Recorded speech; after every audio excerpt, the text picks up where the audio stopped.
Untuk hukum maulid Nabi sudah berpuluhan ceramah, sudah bahkan ratusan ceramah mungkin menjelaskan hal ini tentang pendapat pandangan para ulama. Pertama, ada hal yang perlu kita yakini. Mencintai Nabi SAW sebagai seorang muslim itulah kewajiban. Ya, ini harus sudah tidak ada khilaf dalam masalah ini. Memuliakan Rasulullah SAW, mencintai Rasulullah SAW itu adalah perkara yang harus dimiliki oleh setiap muslim. Orang yang tidak mencintai Rasulullah SAW, ya, tidak ada rasa cinta sedikit pun, itu jelas bukan mukmin. Tetapi bila dia mencintai Rasulullah SAW, mencintai yang lainnya lebih baik dan lebih dari mencintai Rasulullah, ini dia memiliki dosa besar. Ya, dia sampai mencintakan Rasulullah SAW lebih mencintai dirinya sendiri. Ya, nah, karena satu sabda Rasulullah SAW, ya la yuminu ahadukum hatta akuna habba ilaihi min walidi wa waladihi wan nasi ajma'in. Tidaklah sempurna keimanan seorang kalian sampai aku lebih dicintai dari orang tuanya, dari anaknya, dari manusia seluruhnya. Bahkan pernah juga beliau katakan kepada Umar, kata Umar mengatakan kepada Rasulullah, la anta habu ilaika ya Rasulullah min kulli syai'in la min nafsi. Ya Rasulullah, engkau adalah orang yang sangat aku cintai dari segalanya kecuali dari diriku. Hatta min nafsik ya Umar. Ya. La ya Umar hatta min nafsik. Ya, tidak Umar sampai aku lebih aku cintai daripada dirimu. Ya, kemudian Umar mengatakan la anta habu ila min nafsi ya Rasulullah. Al-an ya Umar, kata ulama menjelaskan al-an sempurna keimananmu ya Umar. Ya. Dalam hadis lain, ya, zaqat salatu man kunna fihi wajada bin halawatal iman. Ada 3 perkara, bila salah satu 3 sifat ini terdapat seorang, dia akan merasakan manisnya iman. Ayakun Allah wa rasul habba ilaihi min ma siwahuma.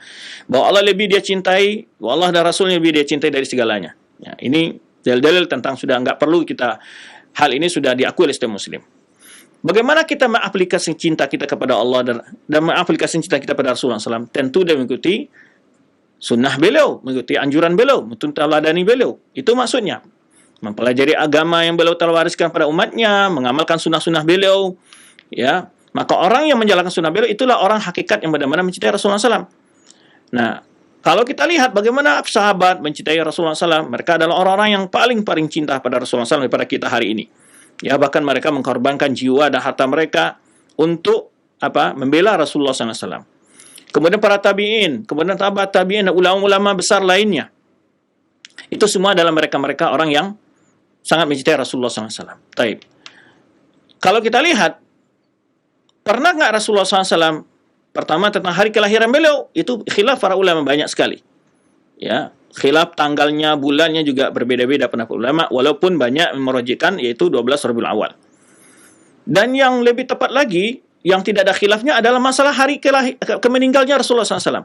Hari meninggalnya Rasulullah SAW pun para ulama sepakat mengatakan 12 Rabiul Awal.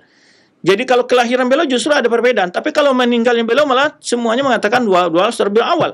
12 Rabiul Awal. Jadi sekarang ini kita ini berbahagia dengan kematian beliau atau kelahiran beliau. Nah, jadi harus dibedakan itu. Dan kalau kita lihat sejarah lahirnya itu, lahirnya tadi sudah kita jalan, sejarah yang melakukan pertama bukan orang-orang yang mengikuti sunnah Rasulullah SAW. Tapi orang-orang yang membawa ajaran ini sebelumnya awal mencetuskan adalah orang yang memang musuh Islam. Tadi yang kita sebutkan adalah kelompok yaitu Fatimiyah di Mesir, ya, aliran Batiniyah. Yang mereka bukan hanya hari lahir Nabi SAW, saya mereka peringati. Ulama-ulama juga diperingati oleh mereka hari lahirnya dan hari meninggalnya. Ya. Itu kebiasaan-kebiasaan dimiliki oleh kelompok Batiniyah, kemudian juga diwarisi oleh Syiah dan kemudian pada kelompok-kelompok Islam yang lainnya yang meniru-niru mereka. Kemudian juga kalau kita lihat, asal memperingati hari kelahiran itu berasal dari Islam. Bukan. Nggak ada satupun di dalam Islam ini anjuran untuk memiliki hari kelahiran siapapun saja. Tidak ada satupun. Tetapi dalam ajaran agama lain ada, yaitu seperti agama Nasrani, dan itu bukan ajaran asli dari ajaran Isa alaihissalam, tapi ajaran yang memang dibuat oleh pengikutnya itu memperingati hari lahirnya Isa alaihissalam. Bahkan juga jika ditimbang kesahihan itu, waktu kelahirannya pun tidak benar, karena sesuai dengan nas Injil, ya, menyebutkan tanggal 25 Desember ataupun kondisi saat itu adalah menimbang di nas-nas Taurat yang lainnya atau Injil nas Injil yang lainnya menjelaskan itu tidak tepat. Tanggal itu adalah kelahiran Isa juga. Tetapi yang pertama melakukan itu apa? Adalah bukan orang Islam. Bukan dari Islam. Ya. Dan bahkan ini indikasi adalah mencontoh-contoh kebudayaan umat yang lain. Kalau kita punya ajaran agama sendiri dan yang memang punya pola sendiri untuk membesarkan, mengagungkan, mencintai Rasulullah SAW, bukan dengan cara merayakan hari lahir saja. Apalah artinya kita bergembira hanya 1 kali setahun yang kelahiran Rasulullah SAW, tetapi dalam sehari kita tidak memperhatikan sunnah beliau, tidak mempelajari bagaimana pola salat beliau yang tepat, yang sesuai dengan sunnah beliau, puasa, ibadah, pakaian, tingkah laku, dan seterusnya. Sebetulnya, ya, yang ada sebenarnya sudah kita jelaskan, sebetulnya yang ada dan buktikan ini adalah bid'ah karena menyalahi sunnah yang sahih. Sunnah yang sahih adalah kita berpuasa hari Senin. Karena memang Rasulullah SAW ketika ditanya, di antara alasan beliau menyebutkan kenapa hari Senin itu kita berpuasa, yaitu yang pertama adalah hadisnya adalah ketika hari Senin dan Kamis itu amal kita diangkat kepada Allah SWT. Yang kedua dalilnya adalah ketika Rasulullah fihi wulidtu wa fihi unzila alayya. Di hari Senin itu aku dilahirkan dan di hari Senin itu aku diberi wahyu pertama kali. Nah, ini menunjukkan bahwa ini peringati bukan tanggal tapi hari dengan bentuk apa? Berpuasa. Nah, sebetulnya kebahagiaan kita kalau kita mau ingin bersyukur, sebenarnya penafsiran sebagian orang mengatakan apa binikmati rabbika hadits, lalu menghujah dengan ayat ini untuk membolehkan maulid Nabi, ini sangat jauh sekali.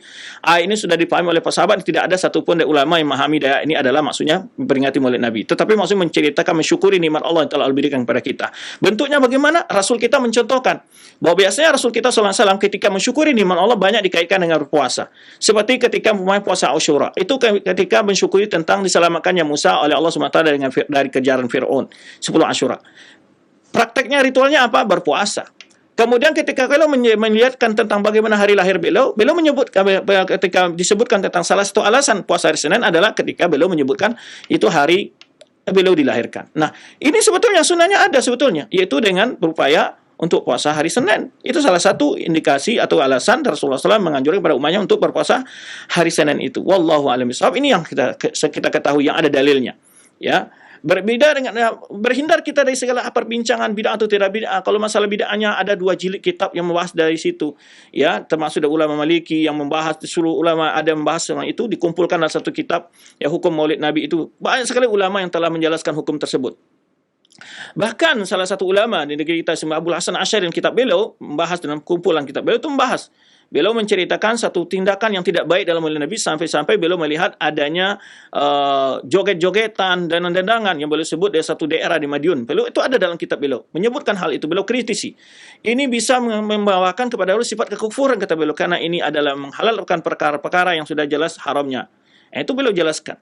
Jadi sebetulnya ya, ada ulama yang berrukhsah, sebagian ulama-ulama itu mengatakan kita di hari itu mengingat tentang sejarah kerasulan. Tapi hari ini sudah berkembang dengan macam-macam kegiatan-kegiatan yang sangat bertentangan dengan ajaran agama kita. Sampai ada jogetan, segera dangdutan, ada yang macam-macam, ada jaipongan dan macam-macam ya.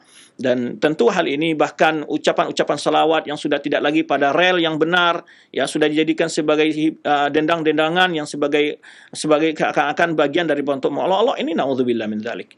Maka lebih baik adalah kita jalankan apa yang telah dicontohkan oleh Rasulullah SAW diajarkan pada Rasulullah pada para sahabat dan contohkan para sahabat kepada umat kepada kita bagaimana sikap yang benar dalam mencintai Rasulullah SAW adalah dengan benar-benar menjalankan agama ini sesuai dengan sunnah beliau. Bukan dengan membuat pola-pola yang kita mengaku cinta Rasulullah SAW sementara Rasulullah tidak pernah mengajarkan kepada umatnya untuk mencintai beliau dengan cara seperti itu. Ya, karena hal itu memungkinkan dilakukan oleh Rasulullah SAW, tapi beliau tidak melakukan hal itu menunjukkan bahwa hal itu tidak disyariatkan.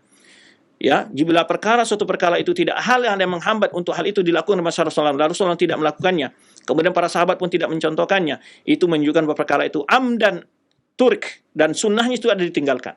Karena sunnah itu dibagi oleh sebagian ulama ada sunnah at-tarkiyah wa sunnah fi'liyah. Sunnah yang dilakukan, sunnah yang ditinggalkan. Yang ditinggalkan maksudnya yang tidak dicontohkan Rasulullah itu sunnahnya ditinggalkan.